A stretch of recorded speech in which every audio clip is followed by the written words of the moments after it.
C'est l'enchaînement des dépenses. En moins de 4 mois, les ménages algériens ont dû faire face à une avalanche de dépenses, des événements qui les ont plumés. Il y a eu le ramadan, l'Aïd Sghir, les vacances, l'Aïd el-Kébir, puis la rentrée. Comment parvenir à joindre les deux bouts? Faut-il emprunter de l'argent ou mettre ses bijoux au clou pour acheter le mouton de l'Aïd? Ou alors carrément zapper les vacances d'été et réduire les sorties estivales? À chacun sa petite combine pour s'en sortir. Concernant les dépenses, on est en train d'obliger باش نخبوا من قبل وشنو هذا العام جاونا plusieurs étapes عندنا par exemple رمضان عندنا العيد الصغير والعيد الكبير ولا rentrée scolaire شغل انايا personnellement عندي mes deux enfants عندنا les charges on est obligé de sacrifier une des 4 étapes.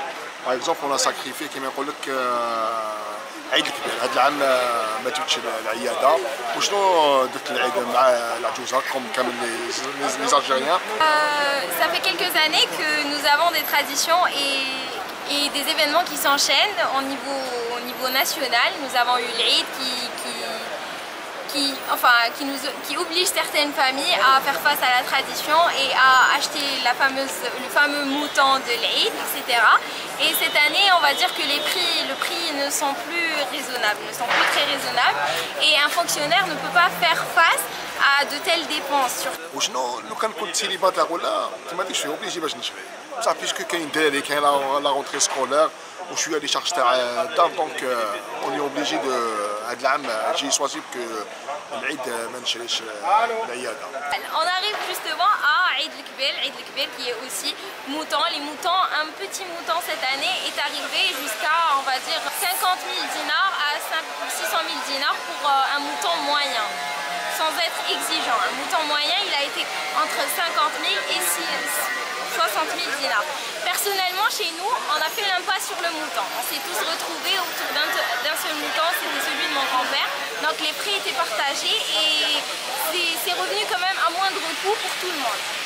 Alors la rentrée, ça va être cette semaine.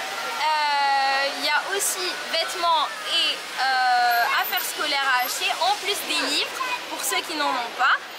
Ça va chiffrer quand même. Si il y a quelques concessions à faire autour de l'année pour arriver à faire face à toutes ces dépenses, à faire face au quand dira-t-on, on n'a pas acheté le mouton, ah ils n'ont pas acheté de vêtements, ah il ne faut pas vraiment faire attention à ce genre de trucs, sinon on n'arrivera jamais à joindre les deux. On n'a pas le choix, on n'a absolument pas le choix, donc on est obligé de faire avec et de sacrifier quelques trucs. Devant l'enchaînement des fêtes et événements religieux, dans un laps de temps réduit, certaines familles ont fait l'impasse sur le sacrifice du mouton, privilégiant une escapade estivale afin de repartir du bon pied en septembre. Ne pas acheter le mouton de l'Aïd et garder les vacances parce que c'est très important. Franchement oui, franchement on en avait besoin. Psychologiquement et vu le train de vie qu'on mène, on travaille tout, enfin personnellement chez moi, tous les membres de ma famille, on se retrouve 10 minutes par jour en cours de l'année. On a des emplois du temps différents, on sort toute la journée, on avait besoin de ce petit break. Franchement même pour mes parents, pour le travail qu'ils ont mené et tout, ils méritaient quelques jours de vacances plus que de nouveaux vêtements ou de la viande en plus, voilà. D'autres tiennent coûte que coûte à en mettre plein la vue à leur entourage en dépensant à tour de bras un argent qu'ils n'ont même pas. Une sorte d'hypocrisie qui ne dit pas son nom, comme nous l'explique Ammar, 65 ans. Et la famille algérienne, elle est endettée jusqu'au bout. Et surtout, nous, on a déjà, pendant la période on a la période de Ramadan, après on a la période de l'Aïd. Les mariages aussi, y a pas, les femmes généralement vont dans des mariages, parce que généralement les femmes vivent avec des dettes. On va dans les mariages, on donne de l'argent et on récupère de l'argent, c'est tout un troc. Les mariages, c'est du troc généralement. Alors ce qui fait, donc il y a les mariages, il y a les vacances, il y a la fête du mouton, il y a la rentrée scolaire. Et c'est ça cumule, quel que soit le salaire du salaire moyen, il ne peut pas s'en sortir. Si vous prenez le cumul de ça fait 5, 10, 15, 20, 40 millions généralement, minimum. L'Aïd, vous avez 50 000 dinars. Vous avez les fêtes 50 000 dinars, les vacances 50 000 dinars, le mouton 50 000 dinars et vous avez la rentrée scolaire 50 000 dinars. Si vous faites un cumul, ça fait 20-25 millions. Il n'y a pas une famille algérienne qui arrive à économiser 25 millions, c'est pas vrai. Et ça chiffre et les gens, c'est vrai, ils font des sacrifices énormément, mais après c'est la galère et c'est la misère. Et généralement, bon, il y a beaucoup de gens, moi, ce qui est malheureux, parce qu'ils achètent le mouton au détriment de leurs enfants. Et généralement, la scolarité passe avant les enfants, le mouton c'est secondaire. Le mouton, c'est un luxe généralement. Et le mouton, généralement, on dit les mestata avec de le mouton, il achète, celui qui ne peut pas, il ne sait pas l'acheter. Mais on ne peut pas vivre sans ça. Le voisin achète, nous on achète. Je vais d'abord, la société algérienne, comment je la représente? Vous avez quelqu'un qui habite dans un gourbi, il s'achète la grosse voiture. D'ailleurs, il se donne une image de marque avec la grosse voiture. Si vous avez remarqué dans les magasins, généralement, les gens, lorsqu'ils achètent quelque chose, ils tirent un paquet de 4 millions, 5 millions d'argent. C'est pour montrer, exhiber leur recette. Vous partez dans un pays européen, personne ne tire 5 millions ou 10 millions pour acheter quelque chose. Il achète généralement Flexi ou la Haja.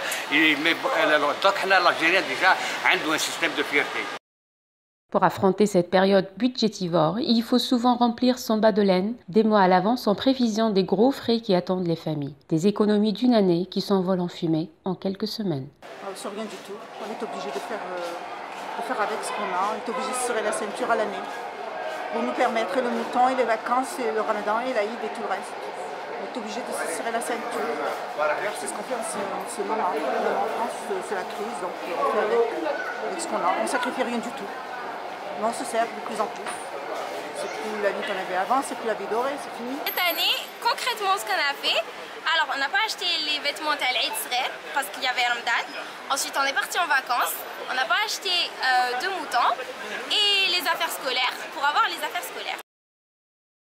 Qu'ils prévoient un budget spécial par anticipation ou qu'ils naviguent à vue, la plupart des chefs de famille rencontrés ont exprimé leur désarroi face à ces innombrables dépenses qui s'enchaînent d'un coup, sans leur laisser le temps de sortir la tête de l'eau. Les gens s'en prennent de l'argent et à tort et à travers. Les gens s'en prennent de... Parce que c'est vrai, c'est mathématiquement, faites vos comptes. Vous avez 4, 5, 6 fêtes qui se succèdent et c'est des fêtes qui font moins de 50 000 dinars. Au bout de 4 mois, vous avez déjà 20 millions d'argent. 20 millions d'argent, quel est le gars qui arrive à économiser 20 millions d'argent? Mais qu'est-ce que je personnellement, je bouffe minimum 1000 dinars jour. Si je bouffe 1000 dinars jour, donc j'ai 30 000 dinars par mois. Que de dépenses personnelles. Il le reste, qu'est-ce qui va bien?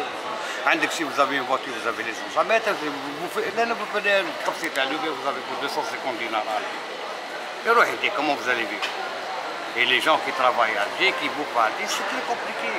Même si on n'a pas sorti l'argent, même si on n'a pas. Mais qu'un jeune, on est dans une maison, madame, je ne vous cache pas, j'ai ma femme qui travaille, moi je travaille, j'ai le gosse qui travaille, bon, avec tous les moyens qu'on a, ce n'est pas aussi simple que vous le pensez. Vous avez des salaires qui ne dépassent pas 60 000 dinars. Avec 60 000 dinars, madame, les gens, il y a des gens qui avec vous prenez le logement en Algérie, c'est la location la plus chère au monde. Vous mettez 40 000 dinars, 50 000 dinars pour un logement, vous mettez un salaire. Alors qu'il y a d'autres familles qui vivent en communauté dans une maison patriarcale, ils sont 5 ou les 6 qui travaillent, ils s'entraident. Il y a aussi des familles algériennes qui achètent un mouton cherka. Chacun met un petit paquet, met 10 000 dinars, on égorge le mouton. Maintenant, ils ont passé à la tradition, ils mettent un bœuf aussi, mais ils achètent un truc, bon, ils cotisent un petit peu d'argent. Bon, c'est les sociétés qui sont regroupées. Mais maintenant, donc, avec la nouvelle classe de femmes qu'on a, c'est des familles qui commencent à se... Il n'y a plus avec la famille patriarcale où tout le monde vit en même famille. Parce que même s'il y a quelqu'un qui ne travaille pas, il peut manger, c'est pas un problème. Même si celui qui n'a pas dormi, il peut dormir. Mais maintenant, les gens vivent individuellement, chacun sa petite famille, chacun son frigidaire, chacun son salaire. Et ces gens-là n'arrivent pas à se... Qui nous vivons dans un même lieu, c'est bon. Parce que les matin il peut tout le temps manger. Je me rappelle chez ma mère, vous partez n'importe quel moment pour une collègue à manger. Et les gens cotisent, mais les gens qui sont dans des maisons individuelles, c'est très difficile. Cherté de la vie, SMIC rachitique, mais également poids des traditions, lamine un budget déjà bien érodé.